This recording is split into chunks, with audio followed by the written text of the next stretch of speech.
Pessoal, boa noite. Em Brasília, 18 horas 34 minutos. Tá?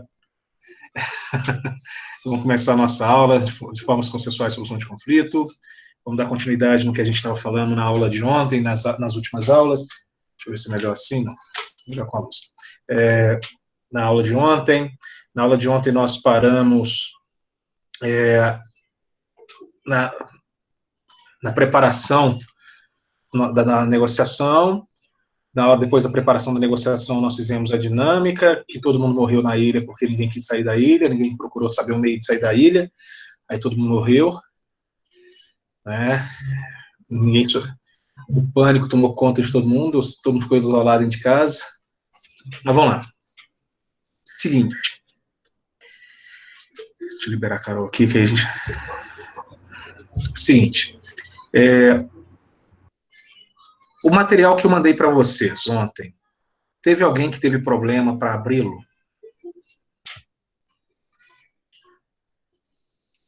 O material que eu mandei para vocês ontem, você teve, Vitória? Por que vocês não me falaram isso antes? Eu acho que deu acesso negado para todo mundo.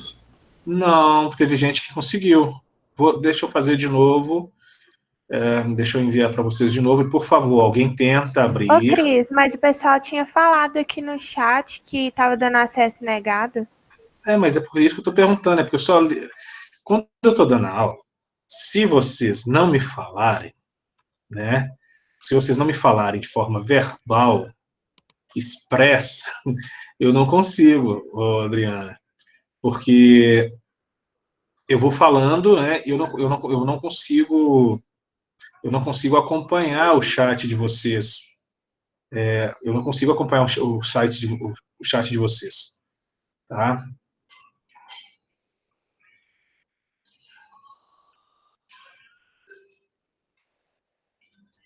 Ok. Mandei de novo. Deixa eu ligar aqui. Mandei de novo no chat de vocês. Por favor, alguém só clicar. Quem estiver no computador, clica e vê se vai abrir. Porque essa aí é a aula de ontem, continua. Abriu? Abriu, Amanda. Agora deu. Show de bola. Então, assim, porque quando acontecer a situação, vocês têm que me avisar. Ô, Cristiano, travou. Fala. Libera o áudio e fala. Porque, assim, eu só vou ver depois que eu ler o chat. Eu só leio o chat depois da aula. Aí, né, a Inês já está morta. Não tem nem como salvar a Inês. Então, assim, deu algum problema, travou, qualquer coisa, libera o áudio, me fala, manda mensagem lá no WhatsApp, que aí eu vou ver, né, eu fico com o celular à minha frente aqui, e ele também ele fica com uma tela aberta no web do WhatsApp, então, manda aí que eu vejo, né, quase que na hora, para a gente poder tá mitigando, né, para estar diminuindo essas possíveis instabilidades e interferências aí no nosso desenvolvimento. Pessoal, na aula de ontem, nós estávamos falando sobre a parte final da negociação, e eu mencionei para vocês que nós teríamos, né, ao final de toda a negociação, nós temos que fazer uma redução, uma atermação, né, que seria redigir a minuta do acordo celebrado entre as partes. Então, assim, a forma de redigir, ela é sui generis.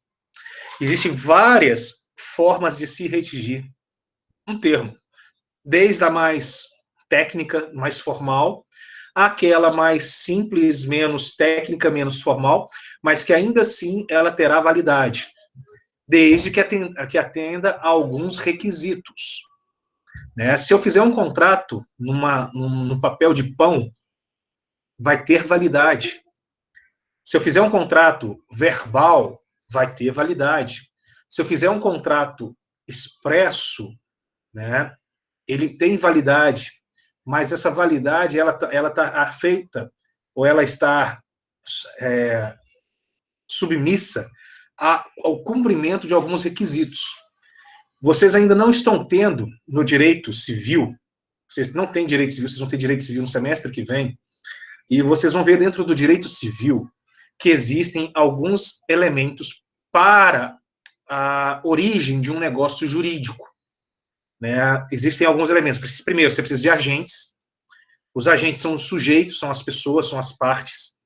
Esses agentes, eles precisam ser capazes, e para ser capaz, esse agente ele precisa ter mais de 18 anos e não possuir nenhum tipo de impedimento legal para o exercício dos seus direitos civis, que é o caso do pródigo, né, a pessoa interditada, etc.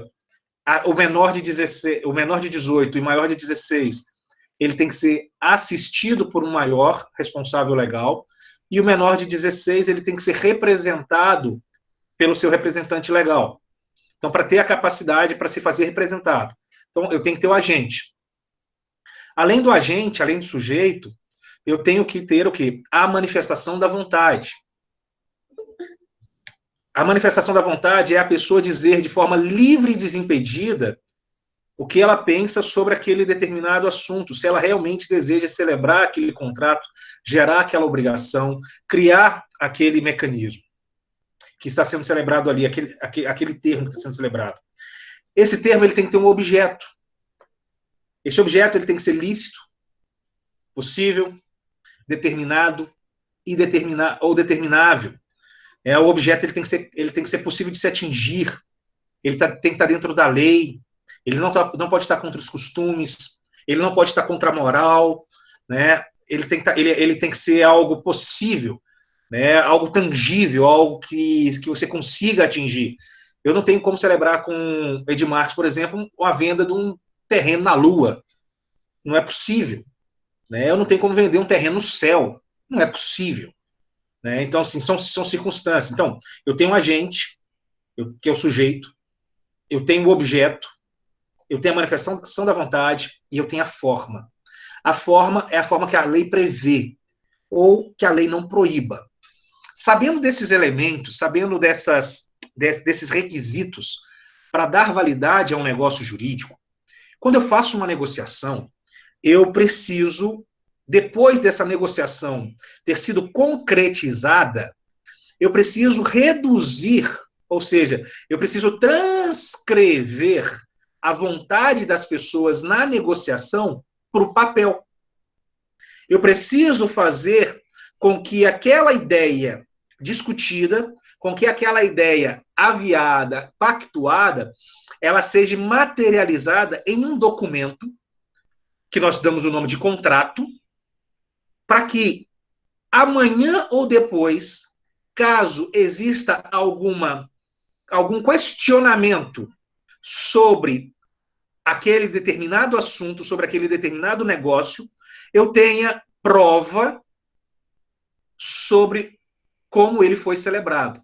Então, quando nós falamos da redução da negociação, quando nós falamos da redução da negociação a termo, né, a redução a termo depois de ser celebrado, é para que eu possa gerar uma prova documental. Né? Então, vai haver alguns requisitos, eu vou apresentar para vocês alguns tópicos, vou apresentar para vocês alguns modelos, né, de atas, né, um modelo de ata que é feita no tribunal, vou apresentar para vocês, vou fazer com vocês uma bem simples, né, e vou mostrar para vocês uma um pouco mais completa, para a gente poder perceber, tá, ok? Eu peço, por gentileza, que se não estiverem compreendendo, que me parem na hora, que fale. Né? A gente não se conheceu pessoalmente ainda, mas já possui uma liberdade para poder dizer, para poder falar, para criticar. Nada de elogios, críticas. Vamos criticar. A gente pode melhorar sempre. Então, críticas é para melhorar sempre. Então, todo mundo tem essa liberdade. Desde o primeiro dia eu já dei liberdade. A gente já passou aí algumas semanas, né? Nós já estamos, deixa eu confirmar aqui, ó. Nós já estamos juntos há 3 semanas, hoje, né, completando a 3ª semana. Então, nós temos 3 semanas já de namoro. Então, isso tudo já de quarentena, Sadraque. Exatamente. Né? Nós começamos a quarentena dia 18. Né? Então, hoje já é dia 8. Já são 20 dias. Tá bom? Então, ó, 1, 2... Hoje completa aí a 3ª semana. 21 dias. Ok? O casamento vai ser marcado quando, hein? Nós estamos namorando. Nós estamos em romance. Entendeu? Vamos ver se ele vai evoluir. Entendeu? Então, assim, vocês estão rindo de web namoro, cara? Eu acabei casando por web namoro. Não vem com essa, não. Vocês estão rindo aí, mas ó. Eu fui casar com a. Conheci, depois eu fui na rua, fui conhecer aquela coisa toda. Depois eu conto aí com vocês. Então, assim, eu preciso, tá? Semana que vem nós vamos ter o trabalho. Eu já fiz o trabalho está formatadozinho, redondinho. Já fiz testes das suas funcionalidades. Infelizmente, um item que eu queria, eu não consegui fazer, que era travar todas as teclas de vocês, mas vai ser possível, tá de boa, então vai funcionar bem. Vocês vão fazer comigo aberto aqui, todo mundo com câmeras abertas, fazendo na hora, eu vou ver vocês, né? Vou dar conta da vida de vocês aí durante o horário do trabalho, tá? Então vamos começar aqui, vamos voltar para a nossa aula, para dar continuidade aí, para a gente concretizar, para avançar, tá? Então, nós temos aqui a redação da minuta de acordo na negociação. Essa redação, a gente precisa colocar o quê? Quem são as partes que concordam em fazer o quê, quando e por quanto. Então, nós temos aqui os elementos. Nós temos aqui os elementos. Quem é o sujeito, no caso, são as partes.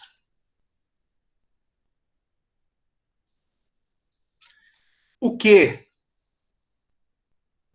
é o objeto.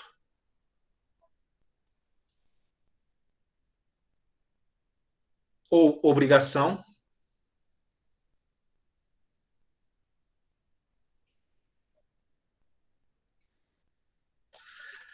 É o que a pessoa assume fazer. Quando é o tempo, mês, dia, hora, o tempo, e a mesma coisa que tinha momento da entrega. E por quanto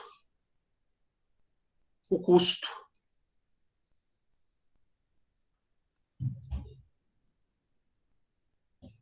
Oh, Jesus. O custo ou contrapartida.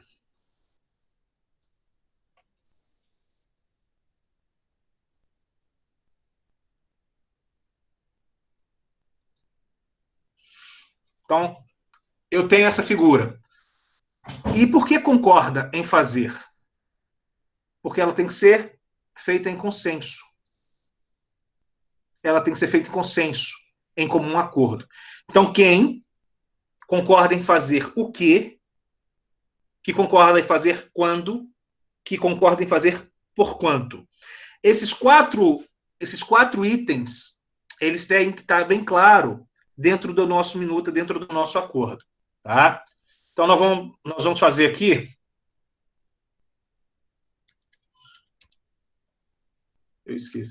Nós vamos fazer. Esqueci de abrir aqui, vou abrir um Word, que eu vou fazer com vocês na hora.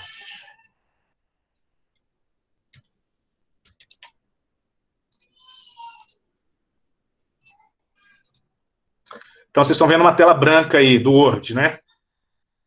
Deixa eu aumentar aqui para 24. Então, olha só. Uma minuta.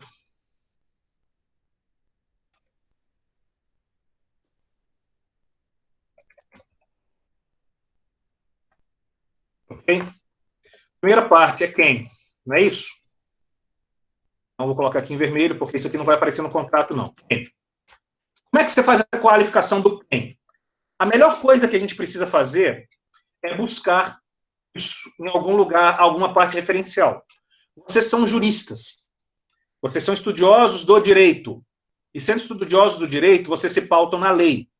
Então, eu vou explicar para vocês, vou passar para vocês os alicerces conforme a legislação estabelece. Se você pegar o seu Código de Processo Civil, se você jogar lá no Google, Código de Processo Civil, artigo 319, Artigo 319. Espera aqui, eu vou liberar alguém. Alguém que chegou. Felipe. O artigo 319 do Código de Processo Civil, ele traz o seguinte, ó, requisitos da petição inicial. Petição inicial, mas pode ser petição de contestação, pode ser requerimento, pode ser contrato, pode ser tudo, ok? Então, para nós isso aqui não é importante. Juízo a quem dirigida também não é importante. Isso aqui para nós é importante. Quem? Quando eu falar de quem, eu tenho que apresentar o nome, eu tenho que apresentar os prenomes, que são os sobrenomes, o estado civil, a existência de união estável, ou, né, se a pessoa for solteira, se ela vive em união estável, se ela é casada, você não precisa falar em união estável, porque o casado, em tese, não tem. A profissão. Cristiano. O que seria prenome mesmo? Sobrenome. Ah, tá, obrigado. Eu estou mostrando aqui, mas eu vou fazer. Vou fazer, inclusive, com o meu cadastro, tá? Então, o estado civil, se é a pessoa solteira, se a pessoa é casada, se ela é viúva, se ela é divorciada, se ela é separada. A existência da união estável. O que é união estável? Quando a pessoa não casa, mas ela mora com uma outra pessoa, independente se ela tem um contrato de união estável ou não. A profissão, o número de inscrição no cadastro de pessoa física. Isso aqui é extremamente importante. Por quê? No caso, pessoa física ou pessoa jurídica, tá? Por quê? Porque se eu colocar só o número da identidade, eu não consigo localizar com precisão a pessoa. No Brasil, é possível você ter 27 identidades, 27 números de identidade diferentes. Não existe um cadastro único, né? Não existe um GU, não existe um cadastro único. Existe várias identidades. Cada estado da federação possui um número de identidade. Se você for em cada estado e tirar uma identidade, você vai ter uma identidade em cada estado. Ponto. Só que o CPF, ele é único. O CPF, ele é emitido pela Receita Federal e ele é para uma única pessoa. Hoje, inclusive, quando a pessoa nasce, ao ser registrada, já é gerado para ela o CPF, ou seja, ela vai ter aquele mesmo número do momento que ela nasce até o momento do seu óbito, e ninguém mais vai assumir aquele número. Então, é extremamente importante, porque o CPF é individualizado, o cadastro de pessoa física, que é o mesmo que CPF, tá? Ou o cadastro nacional de pessoa jurídica, caso sejam empresas, que é o mesmo que CNPJ. Isso. A questão do advento da tecnologia, o endereço eletrônico. Para quem não sabe o que é endereço eletrônico, esse eletrônico é e-mail, o domicílio e a residência do autor. Tá vendo aqui? Então, isso aqui são os elementos. Olha como é que fica a qualificação. Vou aumentar aqui um pouquinho.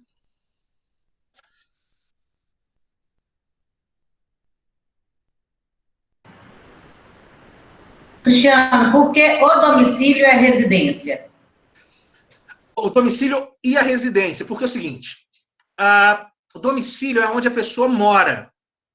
Residência é onde a pessoa pode ser encontrada.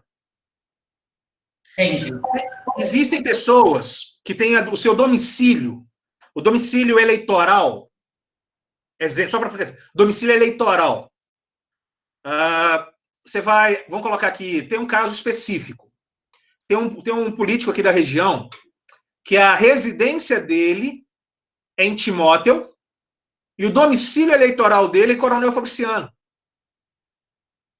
Ele tem uma casa em Fabriciano para manter ali o seu domicílio, para ele concorre todas as eleições a nível, quando ele concorre no nível municipal, ele concorre ali em Coronel Fabriciano, mas ele mora em Timóteo.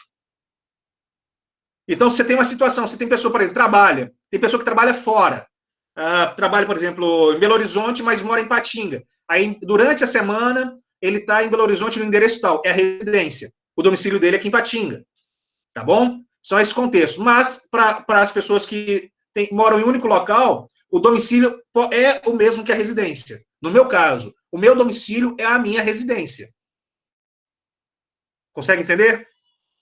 Entendi, eu fiquei confusa por causa disso, porque normalmente a gente se refere aos dois como uma só. Show de bola. Sim, mas não é a mesma, não. São sinônimos, são parecidos. Né? Vamos lá. Então, se Cristiano Henrique Pires Lacerda, se eu vou definir aqui, olha. Cristiano Henrique é o meu nome. Pires Lacerda é o meu prenome. É o nome da minha família. Tá? Estado civil. Casado. Advogado. Aí eu coloco professor. Inscrito no CPF. Número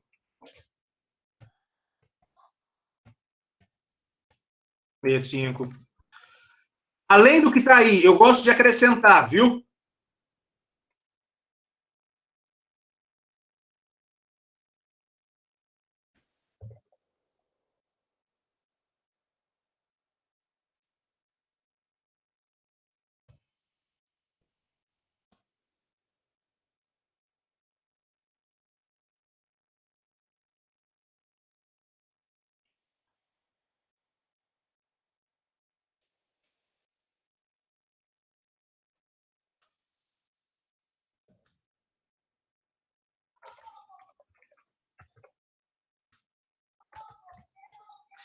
Além aqui, vocês viram que eu não coloquei, que não está aqui no que eu falei para vocês. Eu gosto de acrescentar.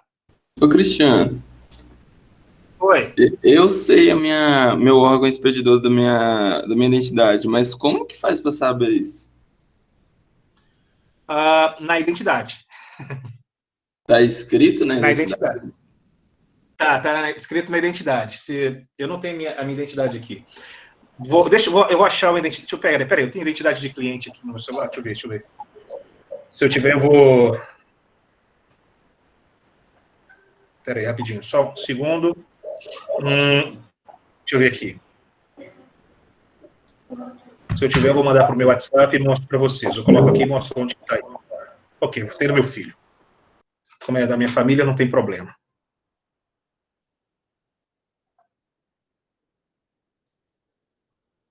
Só um segundo, tá bom? Fez a pergunta, vamos resolver o problema na hora. Que aí, para você saber onde que você tira. Tem importância isso? Para vocês que vão utilizar muito o processo judicial para o sistema eletrônico, isso faz diferença. Porque no sistema judicial vão te pedir a origem do órgão emissor. Deixa eu ver aqui. Não. Jesus, que lentidão é essa, pai do céu?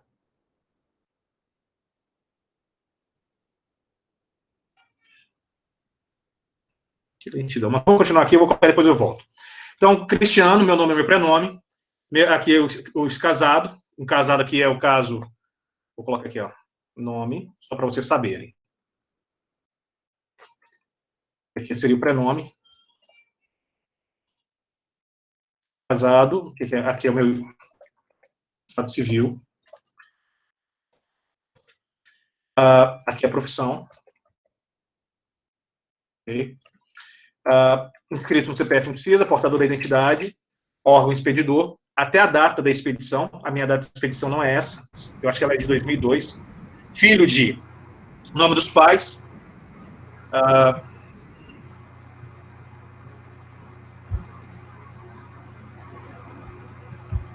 Nome dos pais. Por que você coloca o nome dos pais? Imagine José das Graças. Imagine a Maria dos Anjos. Imagine o Antônio da Silva. Quantos milhões de Antônio da Silva vão ter no mundo? O que vai mudar é o nome de pai e mãe. Se você esquecer, por exemplo, se o Antônio da Silva não tiver o CPF dele, você não vai deixar de fazer um contrato. Então você vai colocar o nome do pai e mãe. Você tem que lembrar disso. A identidade dele está ali. Né? Às vezes o sujeito não tem mãe, coloca o nome não tem pai, né? Mãe todo mundo tem. Não tem pai, coloca só o nome da mãe. Tá ok? Então, o nome aqui, ó, filiação. Após a filiação,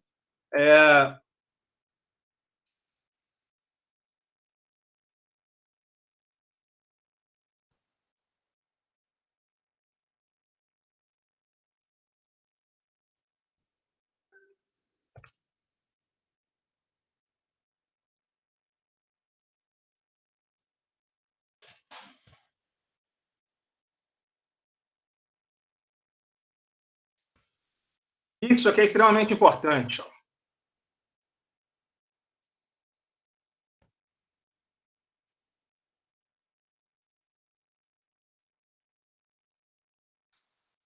CEP, tá? Isso faz uma diferença.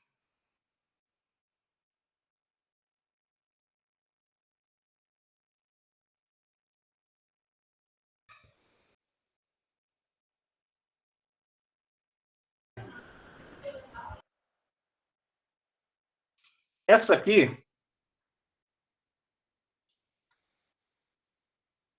é a minha qualificação. Então, você vai tirar isso aqui, porque, obviamente, isso não vai vir no contrato.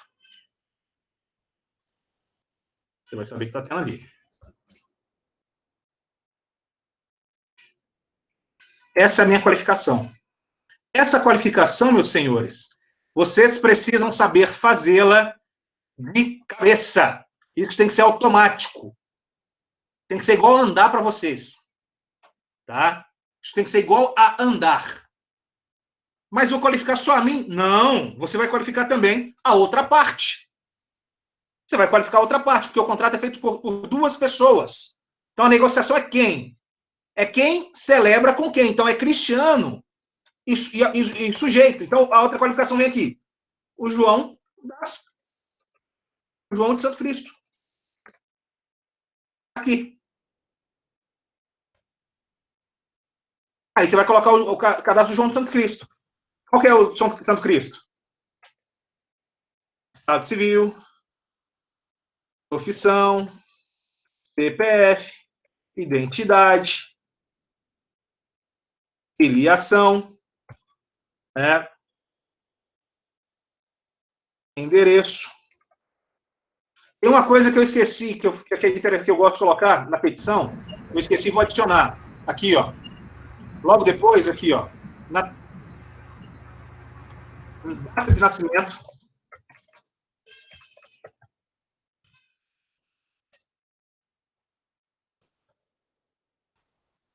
Então, eu gosto de colocar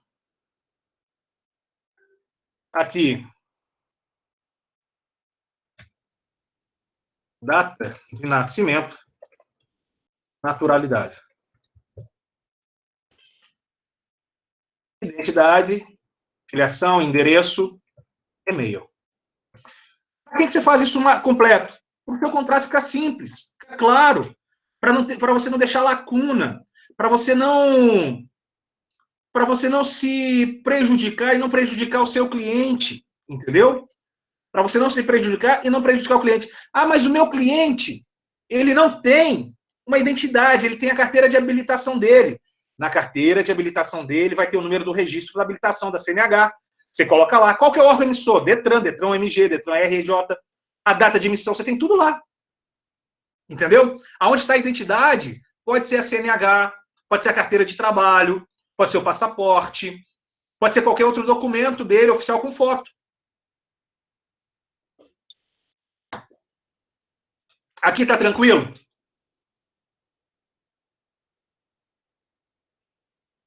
Com certeza. Sim, Tranquilo? está bem explicado, bem claro.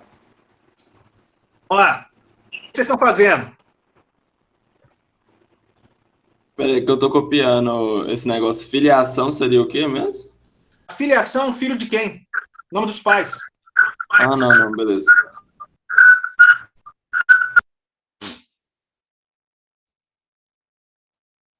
Ô, Cristiano, boa noite. Boa noite.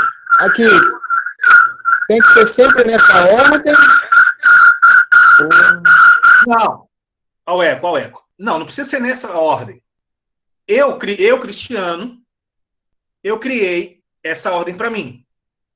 Vocês viram que eu fui fazendo aqui, eu ainda pulei a questão da profissão, da data de nascimento, da naturalidade, e voltei lá e encaixei. Então, assim, quando ela é feita à mão, se você faz manuscrito, às vezes você vai fazer um requerimento rápido na delegacia, um contrato à mão, qualquer coisa assim, para poder prender aquele acordo. Se você esquecer a ordem, você não vai apagar e fazer de novo, você coloca depois. Se você está no computador, e pela tecnologia que a gente tem, a gente vai colocar na ordem certa. Porque é uma coisa óbvia. Quem que é o Cristiano? Cristiano, ele é casado, ele é advogado, ele também é professor, ele nasceu nesse dia aqui, ó, no 26 de julho de 84, anota aí para mandar presente para mim. ele é natural de Ipatinga, aqui em Minas Gerais, o CPF dele é esse, a identidade dele é essa, a identidade dele foi expedida pela Secretaria de Segurança Pública de Minas Gerais. Mas qual faz diferença? Hoje, por exemplo, a Polícia Civil expede, a polícia, né, quem é estrangeiro tem o RNE, é a Polícia Federal, né, você tem uma série de situações. A data de expedição, porque foi mudada, então, como ele pode ter mais documentos em vários estados, pode ocorrer duplicidade. Então, você está pegando aquela data, porque a polícia ela vai ter um documento, vai ter registro nos seus anais, no seu sistema, para saber se naquela data efetivamente a pessoa fez, para não falar que aquilo é fraude. Filho, ele é filho de quem? No caso, eu coloquei o nome dos meus pais aqui. Eu tenho pai e mãe, às vezes a pessoa só tem mãe, né? Não, e só foi registrado o nome da mãe. Então vai colocar só o nome da mãe. Residente domiciliado, endereço, onde está, número do prédio, no caso, ou da casa. No meu caso, eu moro em apartamento, número do apartamento, o bairro que mora. Esse elemento aqui é extremamente importante, CEP. Isso faz uma grande diferença num processo, né? Isso faz uma grande diferença. E hoje, a questão do endereço eletrônico, tá? Para poder haver a correspondência. Inclusive, é um dos requisitos lá do código. Oi. O que seria aí a união estável mesmo? A união estável, vamos voltar aqui. Vou voltar na tela maiorzinho comigo. E aí... É vulgo dos antigos amigados, não é? Mais ou menos isso. Quem fez a pergunta? Fui eu, Felipe? Felipe? Ô, Felipe, você é casado? Não. Não. Ainda não é. Não fez essa loucura ainda. Ainda não. Vamos aparecer um nome ali para mim, ó. Você vai morar junto com a Letícia Vieira. Ok? Sim. Você vai morar junto com a Letícia Vieira. Vocês vão coabitar. Vocês possuem uma relação pública, né? Vivem como se fosse marido e mulher. Vocês possuem uma relação, uma relação que nós chamamos marital, uma relação conjugal não formal. Ou seja, vocês não foram lá no cartório e casaram. Mas vocês vivem como se fosse marido e mulher dentro de casa. Entendi. Uhum. Não, mas ela é só minha namorada. Vocês moram juntos? Moramos. Então, a partir da hora que vocês passam a morar juntos, ela passa a ser um pouco mais que sua namorada. Entendeu? Ela avança algumas casas à frente. Ela ainda não é sua esposa, porque você não casou. Ou seja, você não oficializou.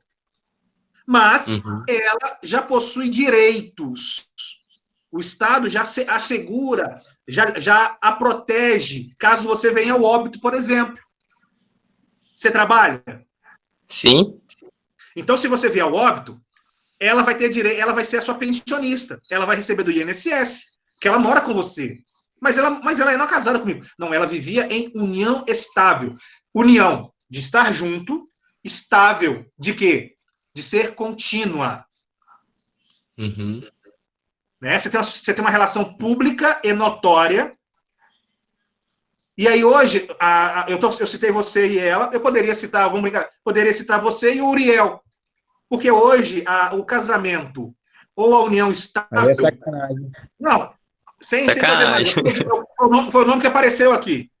É porque hoje a união estável, ela ultrapassa a questão da diversidade sexual, assim como o casamento. Hoje o Estado brasileiro, ele admite o casamento de pessoas de mesmo sexo e admite a existência de união estável de pessoas de mesmo sexo. E aí tem um ponto. Essa união estável, diferente do casamento, ela pode ser registrada ou não. Ok? A união estável ela pode ser registrada ou não. No casamento, para você casar, obrigatoriamente, você vai ter que celebrar um contrato de casamento. Casamento é um contrato, casamento é um negócio. Assim como a união estável. Assim como que eu estou explicando para vocês, é um negócio. Ele tem um procedimento, ele tem uma forma. Para você casar, você tem que ir lá no cartório, registro civil, declarar que deseja casar. Você tem que ter testemunha, 2 testemunhas para falar que você é solteiro ou que você não é impedido. Feito esse procedimento, né, da declaração de intenção, abre-se um processo de habilitação ao casamento, é feito um processo judicial do seu casamento, é feita uma averiguação, feitos proclames, é fixado na parede lá do cartório que você quer casar com fulano de tal, para que caso tenha alguém que saiba de algum impedimento, vá lá e impeça. Depois disso, você tem que ir perante o tabelião de paz, o juiz de paz, ou notário de paz, como queiram falar, expressar de forma livre e desimpedida que você está desejando celebrar aquele negócio. Você vê que casamento é coisa séria, só louco que casa.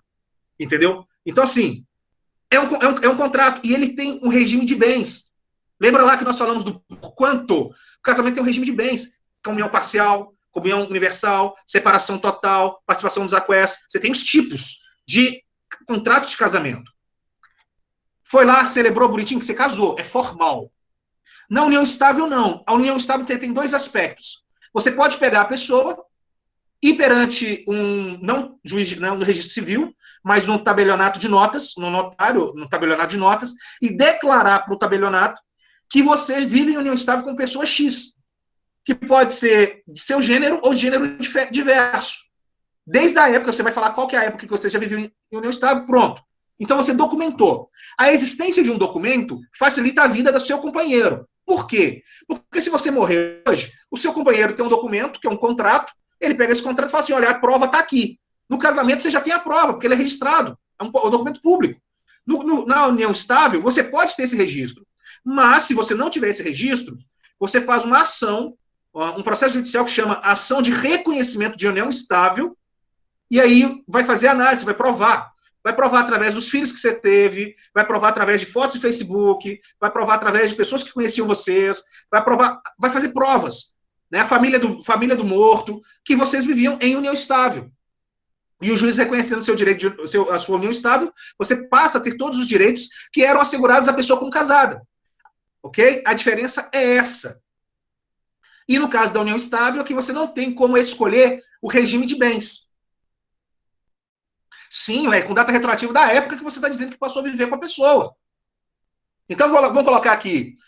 O Felipe, ele vai viver, eu tinha falado lá, retroativo, declaratória ou em juízo. Qualquer uma das duas, Felipe.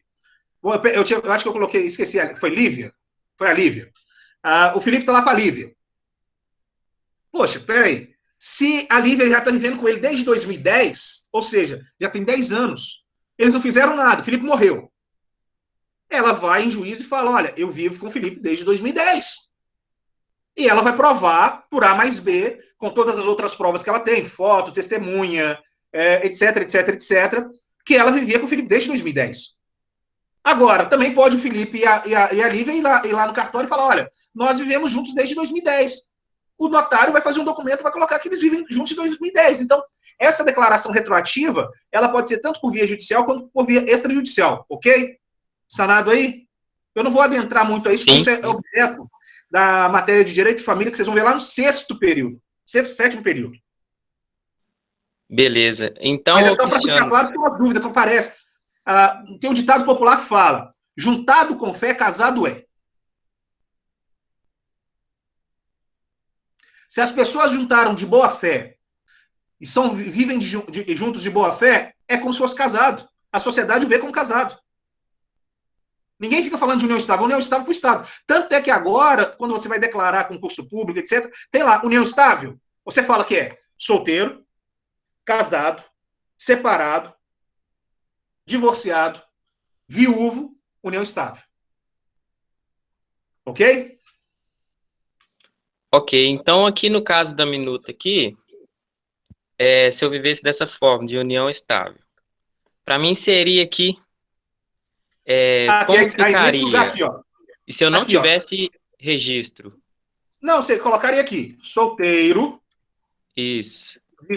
No caso da união estável, então eu posso colocar que eu sou casado, por exemplo, sem ter nenhum registro? Não. União estável não é casado. Sim, aham. Se eu vivesse dessa forma, então, como eu colocaria, então? Vivendo em união estável. Ah, tá, não percebi, desculpa. Só uma dúvida. No caso, a união estável, ela não altera o estado civil da pessoa. Não.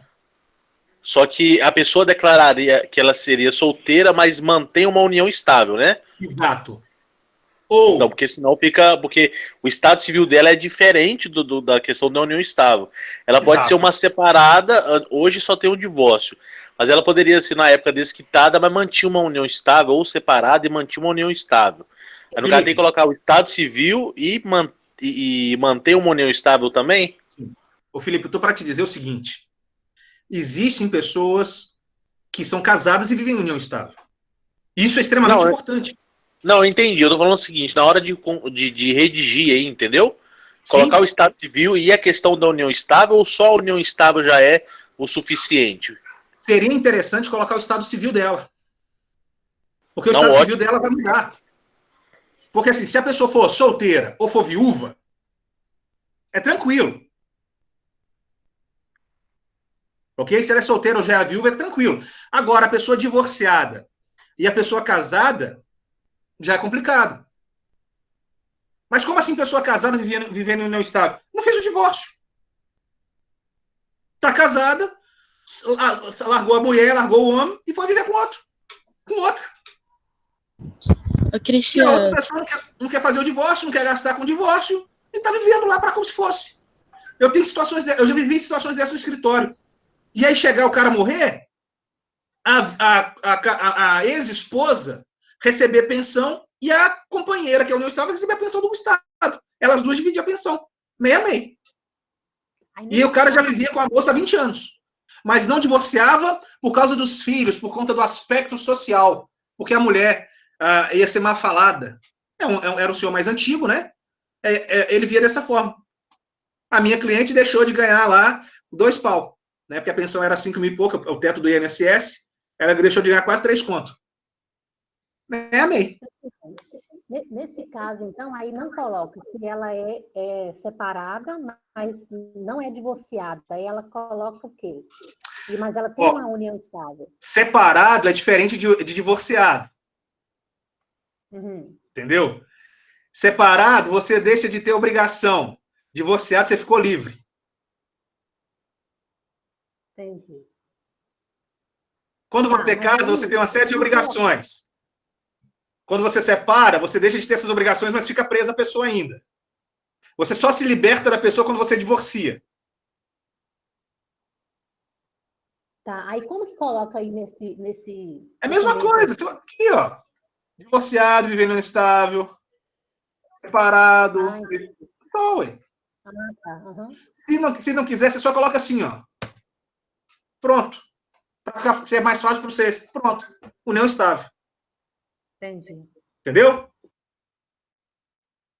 Vamos lá. Em comum acordo. Ô, Cristiano, só mais uma coisinha aqui. Pode usar a abreviação nessas minutas, nesses contratos, ou tem que ser tudo por extenso, normal? Vai ser preguiçoso, Uriel? Vai ser preguiçoso, pai? Não, eu sei, eu estou preguiçoso. Estou perguntando é porque talvez não pode na lei, tem que ser tudo por extenso. Não. O que acontece? Ou pode, entendeu? Olha, o documento ele tem que ser o mais claro possível. O documento ele precisa ser o mais claro possível. A abreviação, você pode, por exemplo, Estado Civil. Ok, você vai colocar lá solte. Não, coloca solteiro. Agora, para que você vai escrever Cadastro Nacional de Pessoas Físicas, CPF? O CPF abreviou. Data de nascimento, tem muita pessoa. Igual tá aqui, eu coloquei a data aqui, 26 de julho de 1984. Era só você colocar isso aqui também, ó. Pronto, abreviou. Ó, Secretaria de Segurança Pública de Minas Gerais. SSP. SSP/MG. Abreviou. Ok. Entendeu? Agora, união estável. Mas aí você vai colocar assim. Qual que é o mais usual? Ou não tem isso? Não vai. União estável. Entendeu? Isso aí, a estética é sua. A estética é sua. Quando estou fazendo de forma manuscrita, eu abrevio. Quando eu estou fazendo no computador, eu faço por extenso. Está explicado, professor. Está explicado. Tá? Grato.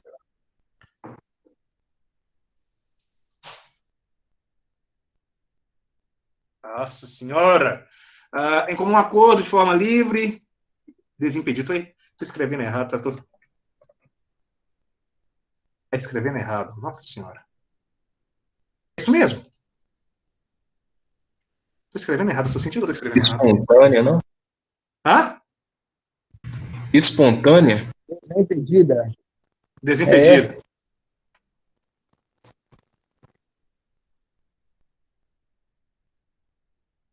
Aí quando você esquece as palavras, o que você faz? Você muda. Ué. Aí, ó, errei de novo. Sabia? Espontâneo com S. Ué.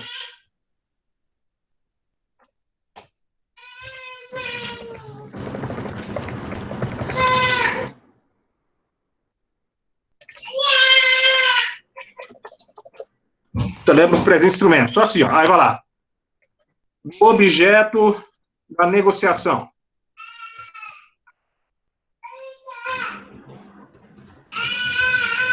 Vocês estão escutando meu menino aí, ele não está querendo dormir não, tá? Vocês me desculpem aí. Ele está lá no quarto dele, mas... do objeto da negociação. O que você está discutindo? Compra, dívida, renegociação, no caso aqui é compra, venda. Cristiano, Ah, no início, eu poderia ter colocado assim, da identificação das partes? pode colocar. Vou colocar aqui, ó. Identificação das partes. Pode, perfeito. Você pode separar seu contrato todo. Do objeto da negociação. Vai vir aqui. Do valor. Dos valores. Das obrigações. Das responsabilidades. Das responsabilidades. Das penalidades. Das penalidades. Do foro para dirimir as causas. Pronto, fez isso aqui. Diminui o tamanho da letra aqui, que eu vou colocar tudo no... Deixa eu tirar isso aqui.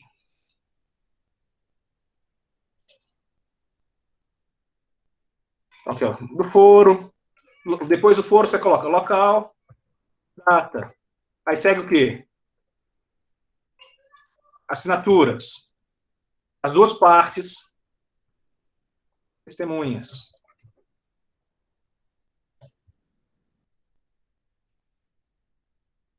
Duas no mínimo.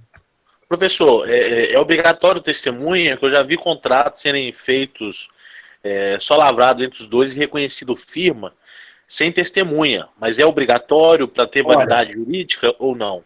Ô Felipe, seguinte. Esse contrato, ele foi feito por meio de uma escritura pública? Aí depende, eu não sei te falar. Se Então, por foi exemplo, escritura pública ou se foi somente um reconhecimento. Eu sei que quando esse tipo de público tem uma validade maior, né? não, Mas isso que eu ia quando falar. Por quê? Porque se ela é feita por uma escritura pública, pela função ocupada, não tem necessidade não, Pedro. Tem necessidade de renda não, porque a renda é variável, tá? Você pode colocar em questão nas garantias, só um segundo, depois de responder, Felipe. Nas garantias, nas penalidades e responsabilidades, você pode criar o tópico aqui, ó, garantias. Aí você pode criar aqui, ó, no caso, se for uma nota de crédito, avalista, dependendo, ou fiador, calção, hipoteca, alienação fiduciária. Aí você pode colocar nas garantias. Você pode criar o tópico como você bem entender. Mas voltando lá, Felipe, o que acontece?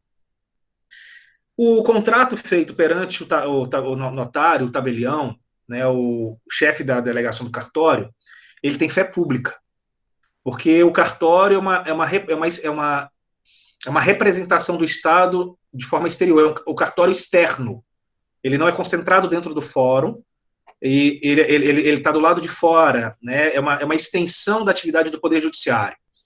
Então, quando ele faz perante um tabelião, ele tem fé pública. Por isso que muitas das vezes, é extrajudicial, show de bola. Por isso que muitas das vezes é difícil a gente refutar algumas escrituras públicas que aparecem aí de forma fraudulenta, que infelizmente acontece. É muito pouco, mas acontece. Quando a gente pega um contrato particular, o contrato particular ele já é um pouco mais melindroso. Então, para ele ter uma validade maior, uma segurança jurídica maior, é necessário não apenas que haja um reconhecimento de firma, é necessário que haja a presença de testemunhas. Por quê? Porque eu posso, por exemplo, eu tenho a minha firma reconhecida no segundo ofício de Patinga, do Registro Civil de Patinga, né? E aí, se alguém chega aqui na minha casa hoje, coloca uma arma na minha cabeça e fala, Cristiano, o apartamento ele é meu, ele está no meu nome, não tem nome da minha esposa, mas assina aqui. Eu tenho um documento de identidade meu como solteiro ainda, guardado. O cara vai, pega, assina aqui e tal, e vai lá no cartório e... Opa! Se o cartório reconhecer a firma, olhou, não, a assinatura é do Cristiano mesmo, o pessoal me conhece. Ah, não, é o Cristiano, a assinatura dele, tá de boa. Vai lá e reconhece, mesmo eu não estando presente. Ou senão a pessoa como conhecida, liga, às vezes tem empresário, o cara, não, fulano, você assinou mesmo? Não assinei. Só que ele tem uma arma ali da cabeça dele. Pô, peraí. Você vai ter que desconstituir, você vai mostrar que houve uma coação e tudo mais. E se a pessoa desistir, ela pode falar que ela foi lesada. Então é interessante você ter testemunhas que provem o negócio. É algo obrigatório? Não. Mas é algo que te dá segurança. Porque a testemunha ela vai assinar porque ela presenciou a celebração daquele negócio jurídico. E aí ela vai fazer prova do quê? Que aquele negócio jurídico ele foi celebrado sem nenhum tipo de vício. Por isso que quando você faz uma escritura pública perante um tabelião, ela tem fé pública, lisura, porque pressupõe que como o tabelião é um agente estatal ali, ele vai agir com imparcialidade. Ele não vai admitir que seja feita, exatamente, ele não vai admitir que seja feita algo que venha a invalidar ou causar algum vício no negócio, entendeu? Eu estou usando a linguagem, como vocês estão no primeiro período, eu estou tentando utilizar uma linguagem menos técnica, para ver se fica mais claro, e aí depois a gente vai tentando aumentar a tecnicidade, né? Porque não adianta também eu falar de contexto técnico, se vocês não entenderem a essência. O importante é vocês entenderem a essência e saberem instrumentalizar e aplicar depois. E aí, ao longo do curso, da graduação, a gente vai melhorando o nosso vocabulário. Como? Lendo. Lendo. Né? Então, a gente vai ler para melhorar o nosso vocabulário. Então, a gente precisa melhorar, compreender a dinâmica, para aí sim a gente poder ultrapassar. Então, você tem aqui, essa aqui é a estrutura.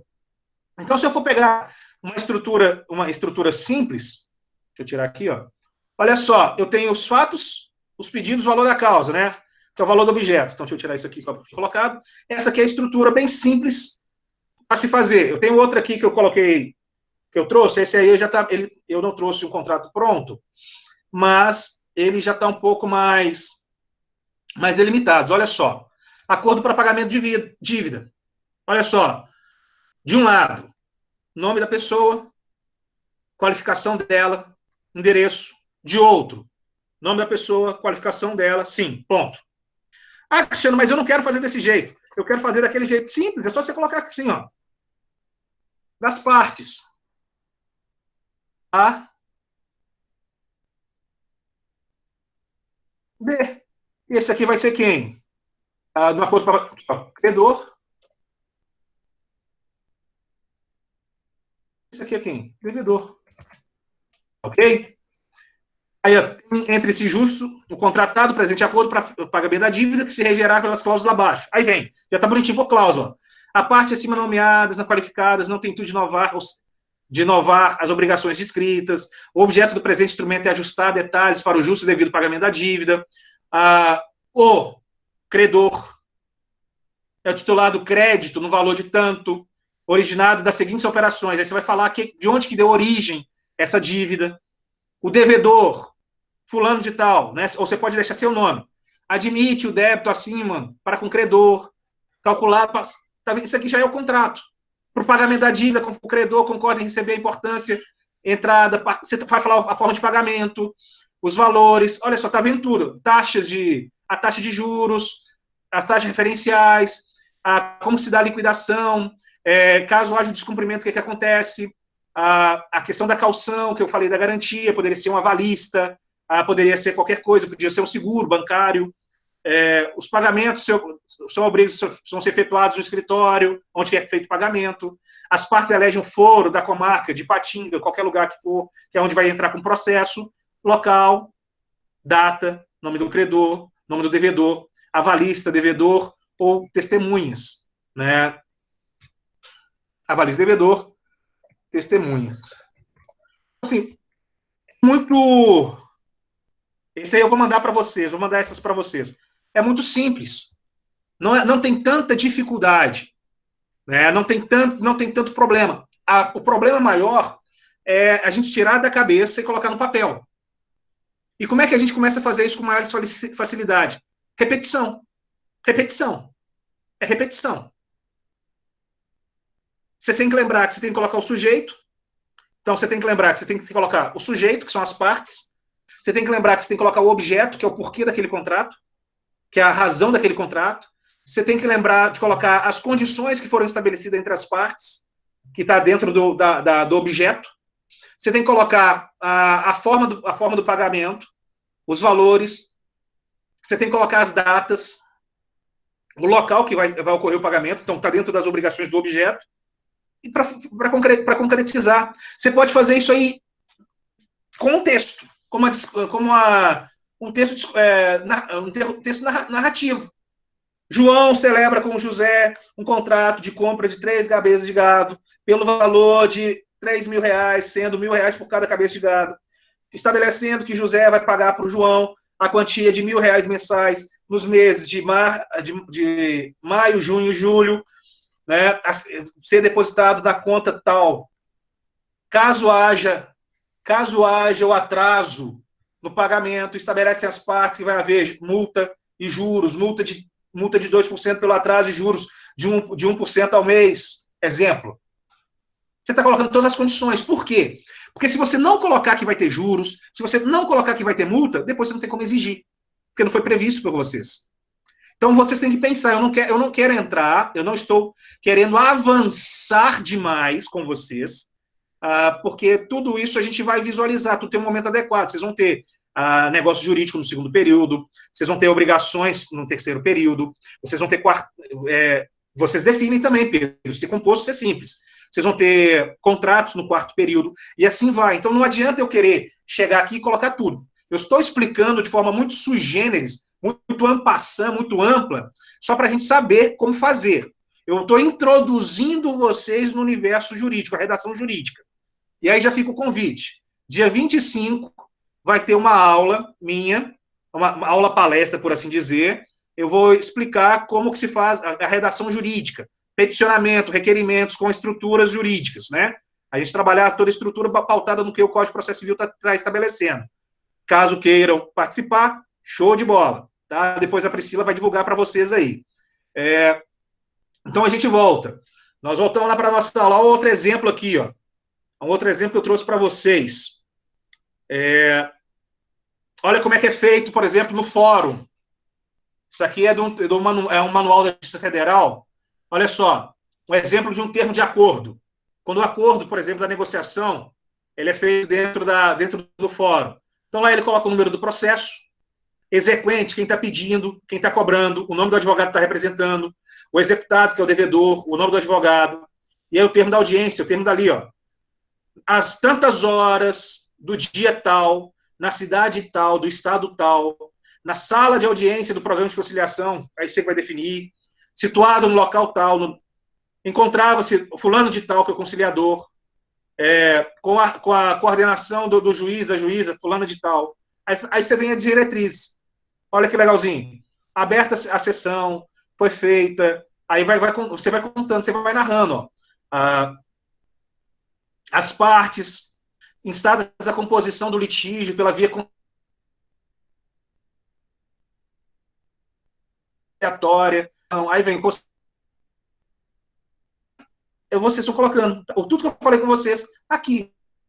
E tá vendo que não está separado? Está tudo dentro de um único texto, olha só. Isso aqui é um texto. Não tem tópico. Não tem tópico. Tudo tem um texto.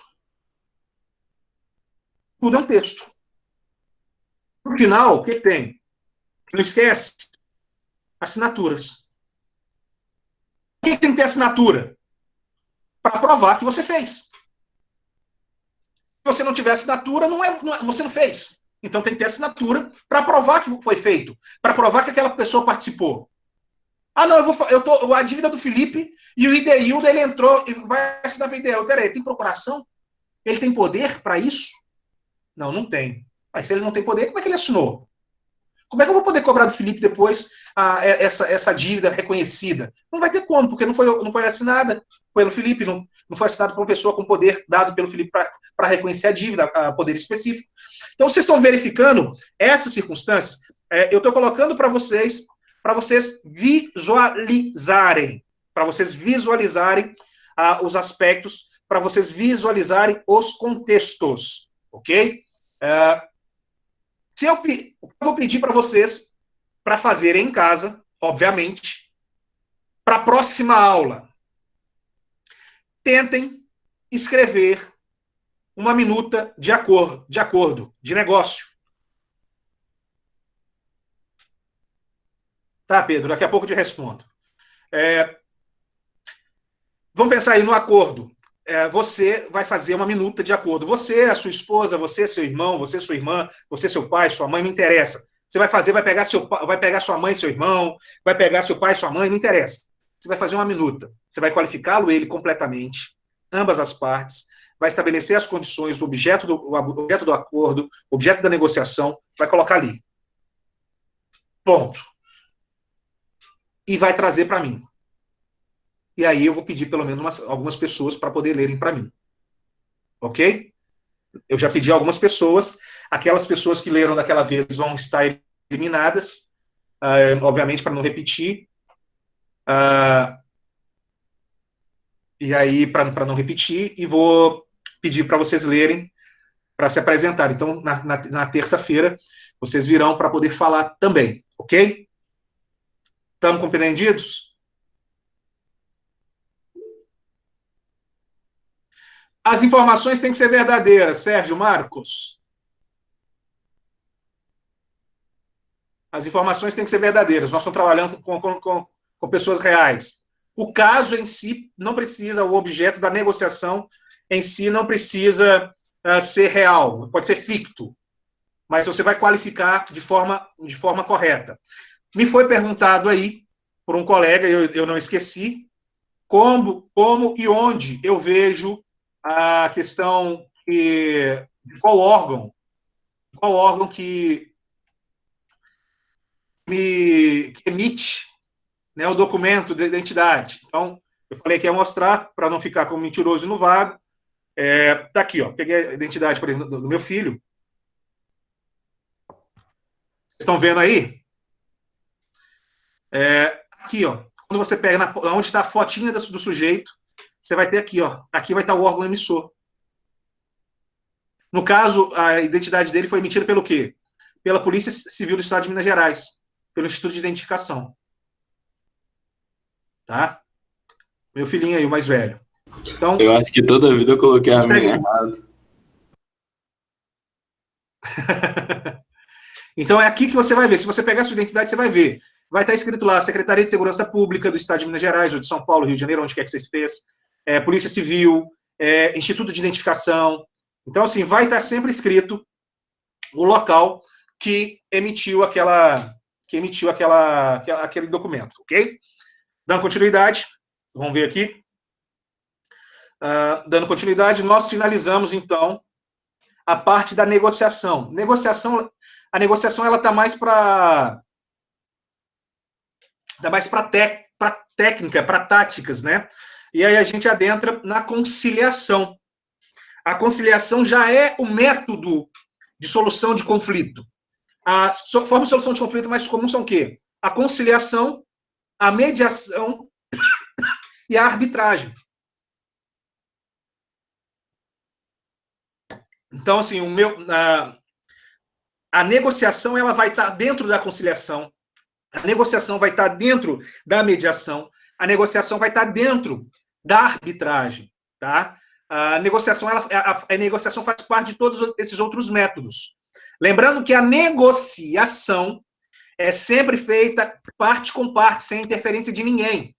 Pode haver a existência de advogado? Pode, para negociar sim, quando as partes não conseguem conversar. Se as partes não conseguem conversar, você pode auxiliar na negociação, mas você vai auxiliar na negociação de forma o quê? De forma conciliatória. Você não vai ter interesse, você vai buscar com que as pessoas pactuem, ok?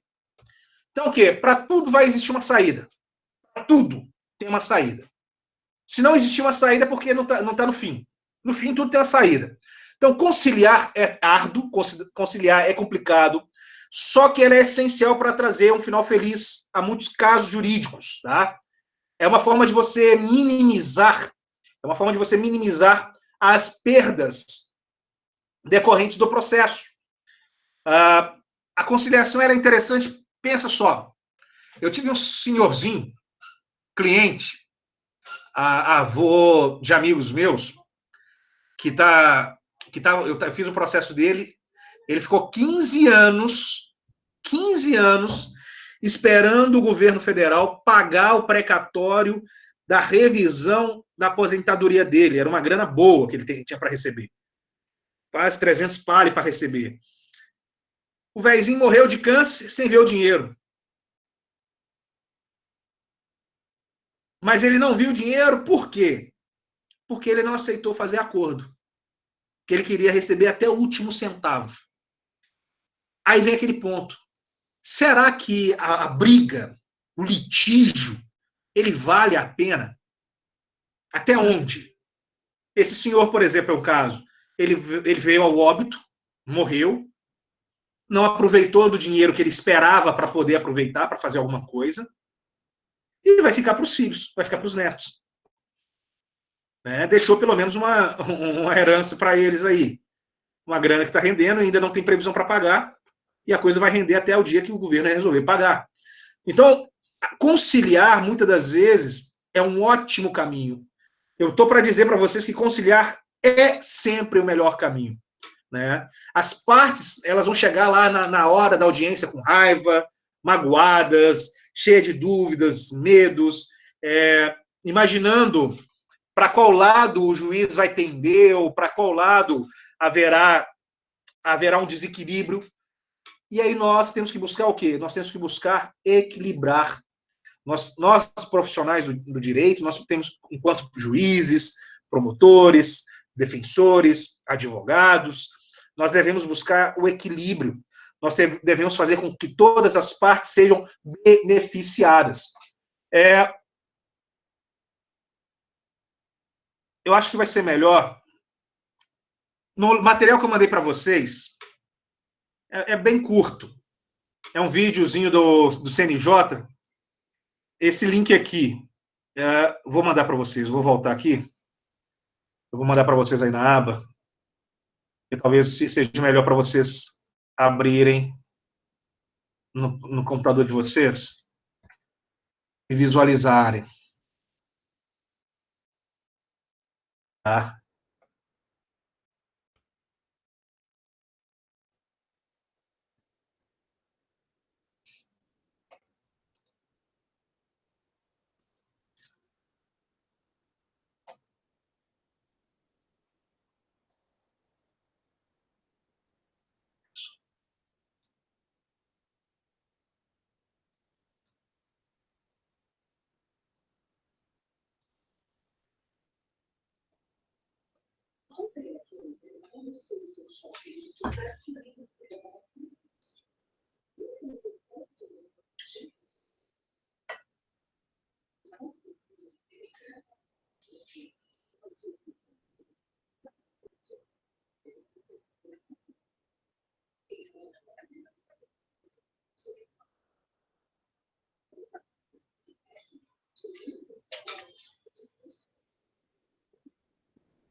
Então, olha só, a conciliação, esse vídeo que eu tirei do site do CNJ, do Conselho Nacional de Justiça. E aí, como vocês verificaram, a conciliação, a diferença em relação à negociação é que o conciliador, ele pode apresentar algumas alternativas, né? Ele tenta melhorar a relação, o meio de campo entre as partes. Algo que na negociação não. A negociação, como eu havia mencionado com vocês, caso haja advogado, o advogado ele leva e traz, ele não interfere. As partes negociam apenas tendo o advogado como instrumento de negociação. Já na conciliação, não. Na conciliação pode haver uma opinião, pode haver um parecer técnico, poderá haver alguma ação do profissional para poder solucionar esse problema. Então, a conciliação é um processo de comunicação para resolução dos conflitos, com foco voltado para a resolução de questões e interesses. É assistido por um terceiro, esse terceiro pode ser advogado ou não. Vocês, por exemplo, enquanto estudantes, podem ser conciliadores. O fórum vai abrir estágios. Estágios, para quem não está trabalhando, é bom. A remuneração, a bolsa de estágio no fórum para os conciliadores é interessante. Então, assim, a bolsa para os estudantes, né, porque na conciliação é interessante, você está conduzindo. Então, você vai encontrar ali, quem for conciliador, vai encontrar ações criminais, ações cíveis, ações de família, e você vai se ver ali no meio, você vai escutar as partes e você vai dar opiniões. Você vai tentar chegar, lembra lá daquela regra, daquelas táticas que nós fizemos, do mínimo que a pessoa quer pagar, receber, o máximo que a pessoa quer pagar, para você colocar no paralelo o que é bom para ela, o que é bom para ela. Opa, peraí, vamos chegar ao meio campo. E é legal, sugiro para aqueles que não estão trabalhando, para o que estão trabalhando, se a bolsa for mais interessante, também sugiro estar fazendo os estágios, tá? Embora o estágio ele não tenha segurança empregatícia, mas haverá aí um ganho de conhecimento jurídico, um ganho de experiência. Então, Oi. A partir de qual período a gente pode tentar o estágio? Olha, quem me perguntou? Lívia. Olívia, o estágio você pode fazer a partir da hora que você começou a graduação, né? Vamos falar assim. Porém, você tem um período que a gente chama de estágio obrigatório, que, salvo engano, é a partir do 7º período. Então, que a faculdade ela vai ter um centro jurídico. A faculdade ela tem que ter um centro jurídico para poder possibilitar vocês terem um estágio, até mesmo por conta de algum, né, assim, tem alguns colegas que são concursados, são policiais, são agentes de segurança pública, etc, etc, e eles não podem realizar estágio em outros órgãos. Então, mas ele tem que cumprir o estágio obrigatório, o estágio curricular. Então, a faculdade, ela cria meios, tem o modelo, o núcleo, chama núcleo jurídico, né? Aí, cada faculdade dá núcleo de assistência jurídica, núcleo de prática jurídica, cada faculdade tem um nome. Eu perdi, eu já estudei isso em relação ao núcleo da DOCTA, eu esqueci, eu trago para vocês, depois eu procuro lá o nome certinho. Eu acho que é núcleo de assistência jurídica, né? Então, assim, vai ter. Só que você também vai poder fazer o estágio fora. Então, o que acontece? Vocês não... quando eu ficar sabendo de estágios, eu falo para vocês. Teve uma colega de vocês da turma que eu fiquei sabendo, me indicaram o currículo dela, eu mandei ela para uma entrevista de estágio no gabinete de uma deputada, assim como mandei de outras turmas que eu também tinha solicitado, mas com vocês eu não peguei de todo mundo que foi indicado o currículo dela. A pessoa que me indicou foi minha ex-aluna, eu conhecia, passei. Tem a prova no fórum, por exemplo, vocês se submetem a provas. Lá no fórum, a seleção de estagiário é por meio de prova. Então, no primeiro período, você não vai conseguir concorrer com um sujeito que está lá no 4º, 5º. A não ser que você está estudando muito além. E não é muita característica nossa e também não é muito indicado. Né? A não ser que você esteja preparando para concurso público, é diferente. Mas, assim, na hora que chegar ali no 3º período, 4º período, vai ser mais ou menos vai ser o momento ideal para você ir para esses estágios. Para quem está no início do curso, eu acho interessante, às vezes, a pessoa passar no estágio na delegacia, para ver como é que passar um estágio na Receita Estadual, passar um estágio no INSS, ele vai vendo as áreas. embora ele não tenha estudado sobre aquele assunto, ele vai passando, ele vai vendo as áreas, ele vai conhecendo as dinâmicas, as infinitas áreas do direito, né, para poder depois chegar. Pode ter no fórum, só que vai trabalhar de forma manual, atendendo no balcão, não vai agregar necessariamente, vai agregar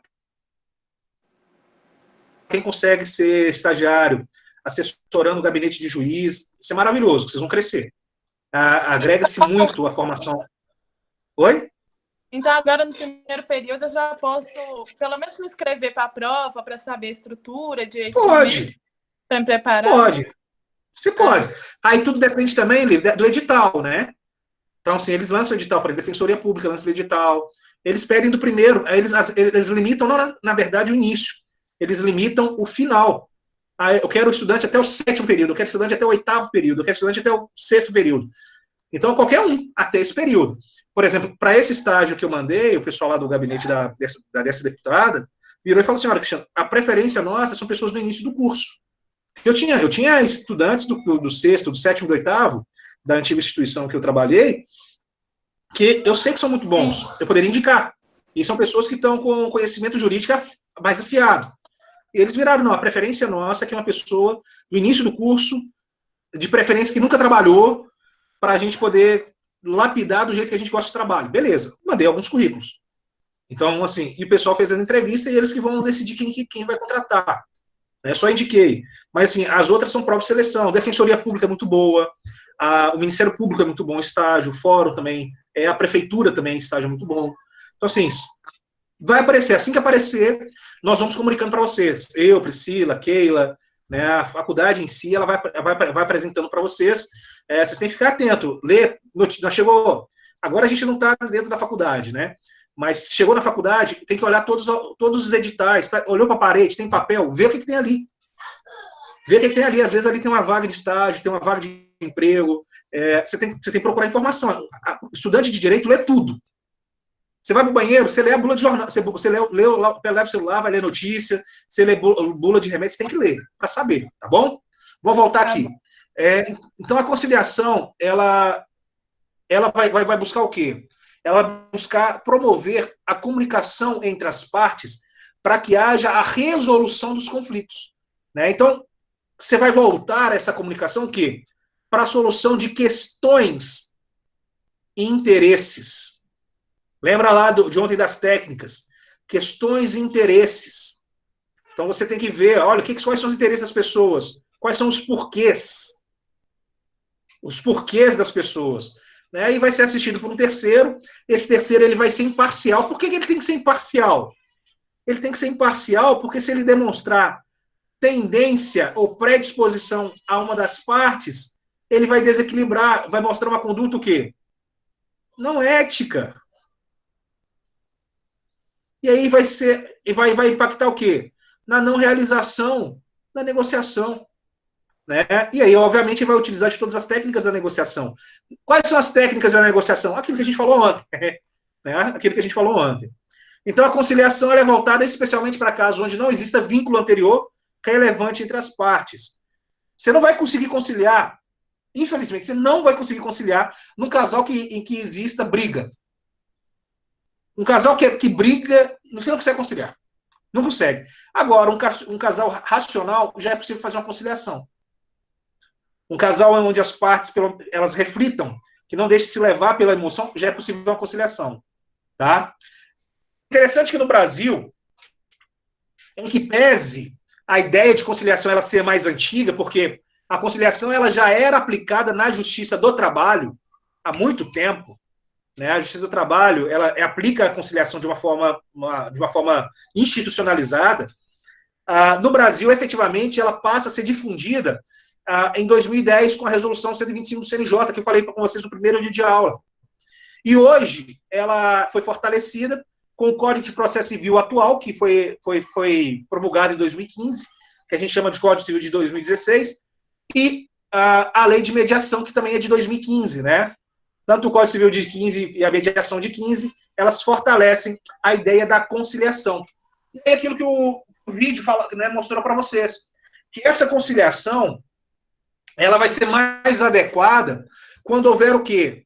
Situações com menor grau de conflituosidade. E é interessante nessa negociação é você pedir às partes para saírem do problema. É uma das técnicas de negociação, lembra lá. Sair do problema e ver o problema por fora. Peraí, como é que a gente soluciona isso? Imagina se fosse você, né? Aquela retórica. E se fosse você no lugar dele, como é que você faria? O que você gostaria? Você fazer com que a outra pessoa venha a ter empatia, venha compreender, é umas técnicas interessantes. Peraí, olha, tá, tudo bem, você não concorda em pagar, mas imagina se você está no lugar dele, e aí? Vamos ser sinceros. Você não ia querer também uma compensação? Opa, a pessoa vai pensar. Então, casos de conflitos mais simples. Por que em casos de conflitos mais simples? Você não vai conseguir, dificilmente, você vai conseguir fazer uma conciliação pedindo algumas centenas de milhares de reais. Né? Imagine você entrar com uma ação contra um médico, contra o hospital, por erro médico. O médico ele não vai conciliar. Primeiro, porque nós não temos o quê? Ainda o hábito da conciliação. Mas se esse profissional médico que cometeu o erro médico cair na mão de algum de vocês, que são os novos juristas, e ele vai chegar assim, não, você vai virar para ele e falar, sujeito, se você fizer um acordo, se você fizer uma proposta de acordo para ele razoável, acabou o problema, morreu. Cria uma cláusula de confidencialidade, ele não vai poder falar. Estabelece uma cláusula de confidencialidade, se ele falar para alguém, se houver difusão, vai ter multa, ele que vai ter que pagar para você. Opa! É isso que as pessoas fazem. É isso que as pessoas com dinheiro fazem fora do Brasil. A gente tem que começar a fazer isso aqui também. Você quer abafar o caso? Quer? Vamos lá, pá, qual que é a multa? A multa lá, você está querendo 10 milhões. Tá, 10 milhões eu não te pago, não. Eu te pago 500 mil. Não, te pago 500 mil. Você quer ganhar 10 milhões? Então vai pro processo. Daqui a 5 anos, eu vou recorrer até a última instância. Daqui a 5 anos, 10 anos, você vai receber seus 10 milhões se a justiça achar que você tem que receber esses 10 milhões. Agora, se você quiser resolver, eu te pago os 500 mil. Mas isso vai... Então, eu te pago 600 e vamos fazer uma cláusula aqui, ó. Você não vai poder contar para ninguém. Onde você resolveu, você fez a conciliação. Resolvido o problema. Né? Não precisa expor além. Né? Então, assim, muito vem da questão da nossa mentalidade. Mas, normalmente, ela vai ser mais adequada o quê? Com casos mais simples, situações mais superficiais, por exemplo, um acidente de carro, né? Aquelas que vão gerar um baixo grau de conflituosidade, de conflito entre as partes.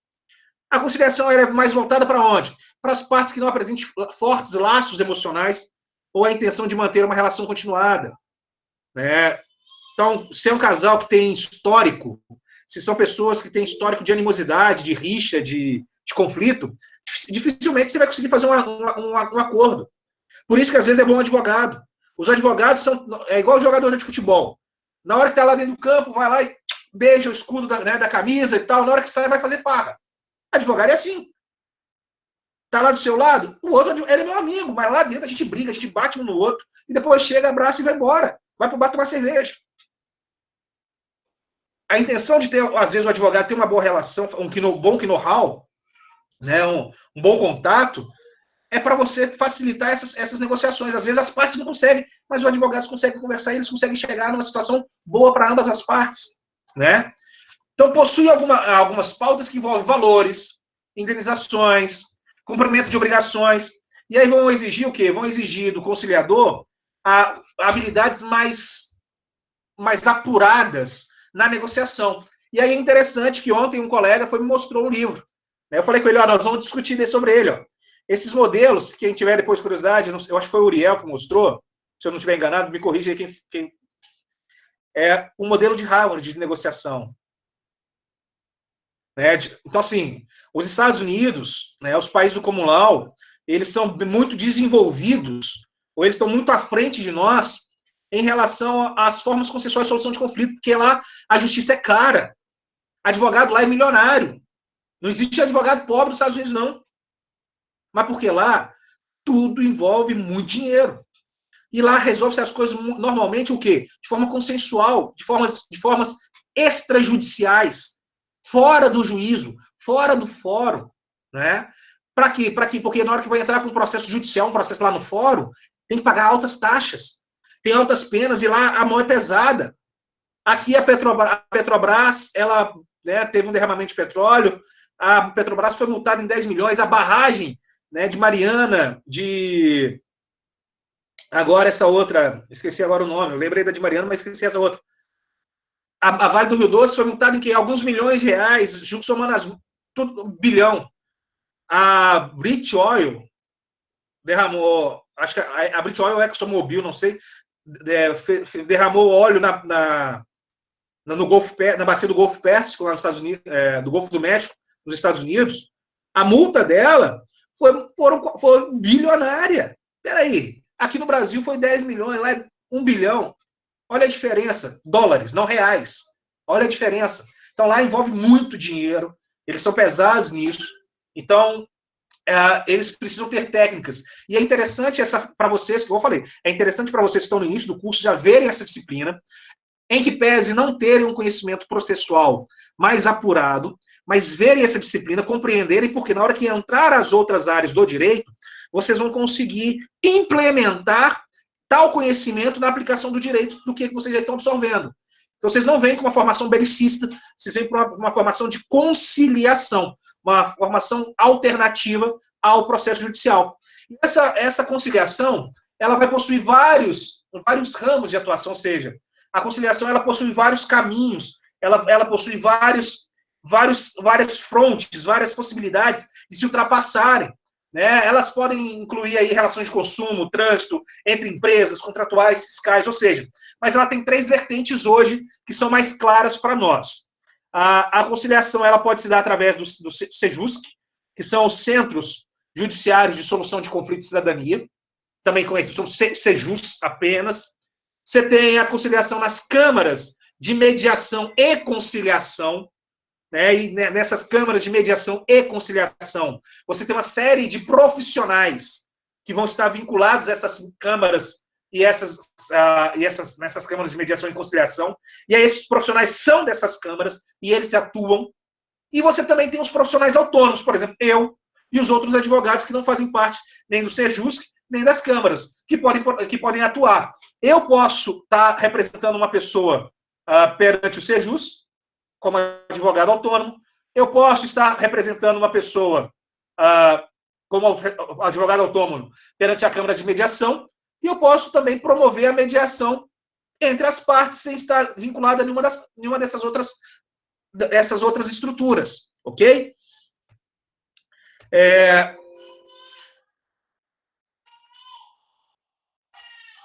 Falei muito?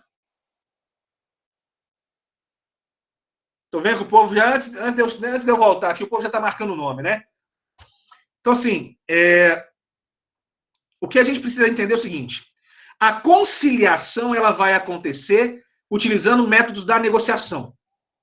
A conciliação é a instrumentalização. A grande diferença vai ser que na conciliação, diferente da negociação, eu vou ter um terceiro isento que vai chegar e vai influir minimamente, dando sugestões para que as partes elas venham a compor. Na negociação, não. Na negociação é as partes. Ainda que exista um terceiro, esse terceiro não influencia, esse terceiro não dá opinião. Tranquilo? Tranquilo. Ok. Beleza? Então, pessoal, professor. Ok. Deu nosso horário aí. Obrigado. Desculpa qualquer coisa. Se tiver alguma dúvida, se não tiver compreendido, me manda lá. Eu vou ler os questionários de vocês. Qualquer coisa me escreve lá no WhatsApp, manda e-mail, vocês têm meus contatos aí. Ok? Vou mandar aquele... Na próxima aula, eu linko para vocês. Me lembra, eu linko para vocês aquele modelinho lá da estrutura do contrato, né, do acordo de dívida. Tá? Coloque o nome de vocês aí, que com o nome de vocês eu consigo depois lançar as presenças. Eu falo até o último minuto e não perco tempo fazendo chamada. Se eu fizer chamada de vocês todos, eu perco muito tempo só falando nome. Tá? Obrigadão. Bom feriado. Né? Bom descanso, fique em casa. Professor, põe seu zap aí pra gente, que eu não tenho. Tem não, cara? coloca aqui, é fácil. Aí, ó. Beleza? Fácil, fácil, tá? Então aproveite o feriadão, fique em casa com a família, não saia, tá? Esquece a quarentena. Bom descanso para vocês, cara. Tá? E leiam muito.